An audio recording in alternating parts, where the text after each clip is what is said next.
Today, I want to unpack exactly what happened on November 6th of 2020 when King Von, the most notorious rapper to ever come out of Chicago, met his tragic fate. His influence in music was unmistakable, but his reputation in the streets made him out to be one of the most feared figures on the South Side. The thing about King Von is that his life and his passing is still shrouded in controversy and mystery. Debate still rages on about exactly what happened that night and also what kind of man King Von was in the first place. Was he just a product of his environment, or was he really one of the deadliest shooters to come out of O Block? What's the real story behind the first-degree murder charges that had Von locked up when he was only 19 years old? And when it comes to his death, who pulled the trigger and what circumstances did King Von and O Block set in motion that led to his untimely demise? We're gonna analyze not just King Von's final moments, but the long, complicated history of gang warfare that shaped his life and his art, from the wild rumors about his ancestry to the many crimes he's been suspected of committing. And finally, we're gonna dig into the murkiest allegations around King Von and the controversial rumors that he might have actually been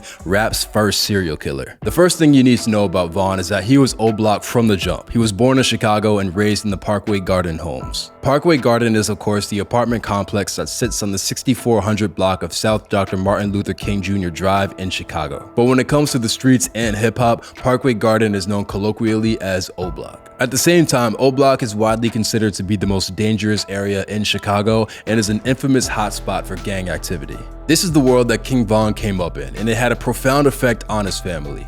Von's father, Walter E. Bennett, was considered a hometown legend and had the street name Silk. Silk was in and out of prison throughout Von's childhood and claimed an affiliation with the Black Disciples set. But when Von was only 11 years old, his father was murdered by a sniper outside of a skating rink. Silk's untimely demise was undeniably traumatizing for Von, and it solidified the path he would take later in life. Just like his father, King Von would be known for his connection to the Black Disciples, and just like his father, that affiliation would lead him to an early end. Von got entrenched in the street life very early. He claimed that he was toting BB guns by the time he was in 4th grade, and by the 8th grade he was fully immersed in the dangers and paranoia of being a gang member. That level of involvement led King Von to spend years in and out of juvenile detention facilities throughout his youth, and by the time he was 16, he was locked up for an armed robbery. But the years Von would spend institutionalized also earned him respect from other gang members, to the point that other BDs started comparing him to King David, the man who founded the Black Disciples back in the 1970s. That comparison led to King Von getting the nickname Grandson.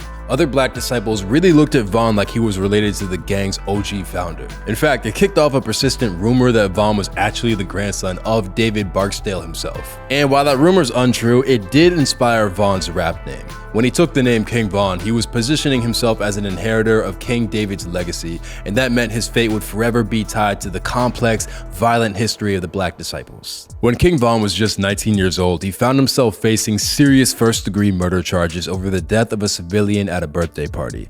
At the same time, the shooting proved to be crucial to King Von's rise to prominence in music. The civilian's name was Malcolm Stuckley, a 19-year-old college student who by all accounts claimed zero gang affiliations. On May 29th of 2014, Stuckley arrived at his friend's crib still in work uniform. Around that same time, King Von, who was already at that party, spotted rival gangster disciples on the scene. Von left the party only to return minutes later with the gun. Malcolm Stuckley had just stepped outside to smoke a cigar when King Von and another Black Disciples member, Michael Wade, pulled into an adjacent alleyway. Gunshots rang out and Malcolm Stuckley tried to run, only to be struck in the back by gunfire. Malcolm Stuckley's death really struck a chord. He was an honor roll student and a college freshman who spent his life staying away from the gang beef that dominated so much of Chicago's South Side. King Von and Michael Wade were both arrested and charged with Stuckley's murder. At one point, Wade even agreed to testify against Von, only to later renege on that offer. Ultimately, Von would spend nearly 3.5 years in jail before being acquitted on murder charges. Von would later claim that he dedicated himself to improving his pen game while he was locked up. It was here where King Von built his skill as a storyteller, which would later prove to be his biggest asset and help him stand apart from other O Block artists. But I got the wheelie trying to kill for real, but that go 12. He bust a quick right and I just bust a left. Vaughn's criminal record solidified his reputation among black disciples, and by the time he got out of jail, his connections gave him a crucial pipeline into the music industry. When Vaughn was released from jail in December of 2017, he was quickly signed to the Only Family record label. OTF was founded by another O-Block artist, Lil Durk, who had built a strong regional following over the years. With Vaughn newly freed, Durk moved quickly to give him his vaunted cosign. The stamp of approval gave Vaughn a crucial inroad to the music industry.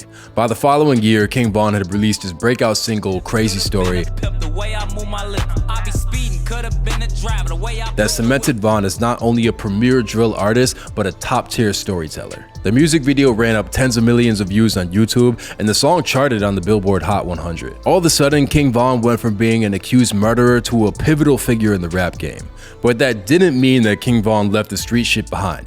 In fact, it was very far from that. After all, you gotta remember that King Von is still running with Durk, another famed Black Disciple member. Despite the success they were seeing in music, both Vaughn and Durk were accused of shooting a man in downtown Atlanta, robbing him of $30,000 and jacking his Jeep. Vaughn and Durk's arrest made headlines, and both of them were hit with attempted murder charges. Participation in a criminal street gang activity, aggravated assault, possession of a firearm, and criminal attempt to commit murder.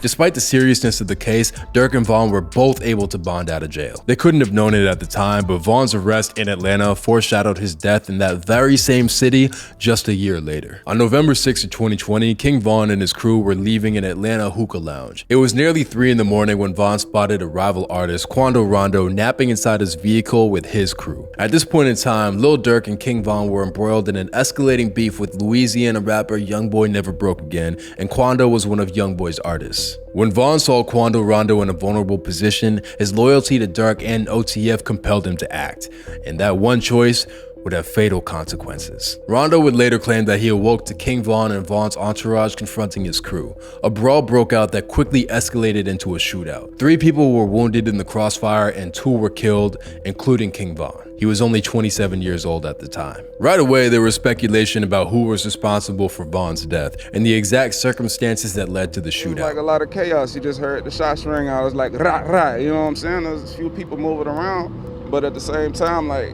with stuff like that, you're trying to get out the way because you're trying not to get hit. Surveillance footage emerged of King Von throwing punches at Quando Rondo. Plus, witness statements claimed that Vaughn's crew ran up on Rondo while Rondo was sleeping. This complicated the investigation and made King Von look like the clear aggressor. But it was only a matter of time before police arrested their chief suspect. Lil Tim, then a 24-year-old rapper, was booked on murder charges. Lil Tim belonged to Quando Rondo's entourage and only had a modest following before his arrest. But less than a year later, the charges against Lil Tim were abruptly dropped. Reports surfaced that prosecutors began to view the shooting that killed King Von as an act of self-defense, and there wasn't enough sufficient evidence to secure a guilty verdict against Lil Tim. In his life, King Von was a promising young artist. In his death, King Von was celebrated as a hometown hero taken in the prime of his life. But at the same time, a darker narrative emerged that only complicated his legacy and brought up troubling questions about King Von's commitment to the gangland lifestyle. Rumors began to circulate that Von may have been even more dangerous than anyone realized, and in one documentary it was even speculated that he might be rap's first serial killer. A highly controversial documentary by Trap Lord Ross was posted to YouTube that attempts to connect King Von to a staggering 10 different murders. The documentary was so controversial that it was actually taken off YouTube and re-edited before being uploaded again. Its reputation sparked a fierce, divisive outcry from a lot of different celebrities. Outspoken Louisiana rapper Boozy Badass publicly slammed the documentary, with Boozy implying that the project's director, Trap Lord Ross, was speculating on crimes that he had no real knowledge of. Most of them YouTubers and they don't really know. They don't know. Yeah. I'm telling you, Vlad. No, I got you. They can make those things about King Von. They don't know who did shit. While it's impossible to vouch for the validity of Trap Lord Ross's claims, there is some truth to the idea that King Von was suspected in other murders besides Malcolm Stuckley's. Police suspected King Von as the one behind the assassination of Gakira Barnes, a notorious teenage gangster and a member of the Gangster Disciples. Key Barnes boasted thousands of followers on social media and was a mainstay at gang parties. She was reputed to be an incredibly prolific and dangerous assassin for the gangster disciples, and her name had been linked to more than a dozen deaths, including the shooting of O.D. Perry in 2011. But in 2014, Key was shot 9 times by a man wearing a hoodie. It wasn't until 2021, after King Von's death, that news leaked that Von had been publicly identified by witnesses as the shooter. The cops considered Von a prime suspect, but didn't have hard enough evidence against him, so he was never charged. This detail adds some credence to the theory that King Von might have been behind more deaths than he was ever charged with. Years after his death, King Von remains an enormously controversial figure. To some, he's an incredibly talented artist who brought a new style to Chicago drill. To others, he symbolizes a blatant glorification of gang culture. Some claim that King Von's celebrity status hides a legacy marred with violence and suffering, while others claim him to be a representative of the trauma and pain that comes with life on the south side of Chicago. Ultimately, there are some questions about King Von and his suspected crimes that we may never get a full answer to. But what's for certain is that King Von might be one of the most consequential figures to ever emerge from O Block, and that years later, his influence is still deeply felt.